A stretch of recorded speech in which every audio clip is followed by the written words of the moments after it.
अरे राजकारणामध्ये बरेच लोक आता कसं, अरे आता कसं काय होत नसतं, कधी दिवस बदलते आणि भरोसा नाही, आशावादी राहायचं शिका. अरे जो घरात घुसतो तो कसला कार्यकर्ता, तो कसला मावळा. अरे आयुष्याच्या 55 वर्षाच्या राजकारणामध्ये 25 वर्ष विरोधी बाकावर बसून यशस्वीरित्या कारकीर्द पार पाडणारा आपला नेता आहे. विधानसभेची निवडणूक झाल्यानंतर दुसऱ्या दिवशी कराडला त्या ठिकाणी भेट देण्याचं काम केलं आदरणीय पवार साहेबांनी. घरात बसले नाही. अरे इतका म्हणजे आपण एखादा 20 वर्षाचा 25 वर्षाला तरुणाला लाजवणारा आपला नेता आदरणीय पवार साहेब भाई. एवढे विजन, एवढी धावपळ करणारा माणूस, 500-500 हजार किलोमीटर नॉनस्टॉप फिरणारा माणूस. अरे त्या माणसाकडे पहा, त्या माणसाकडे पाहून आपण मग ठरवलं पाहिजे ना आपण काय करायला पाहिजे. नाही तर आपण तालुक्यात निघलो का आता लय अवघड झालं, अधिकारी ऐकत नाही, साहेब ऐकत नाही, ऐकत तर भायावर करा ना. काय ताई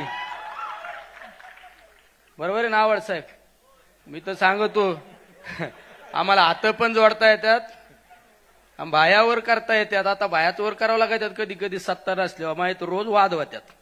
पण समाजासाठी, जनतेसाठी, स्वतःसाठी नाही. अरे स्वतःसाठी जगतो, स्वतःसाठी भायावर करतो, तो खऱ्या अर्थाने पवार साहेबांचा कार्यकर्ताच नाही. जो समाजासाठी लढतो, समाजासाठी वेळ आल्यानंतर भायावर करायची तयारी ठेवतो, तो खऱ्या अर्थाने आदरणीय पवार साहेबांचा मावळा आहे.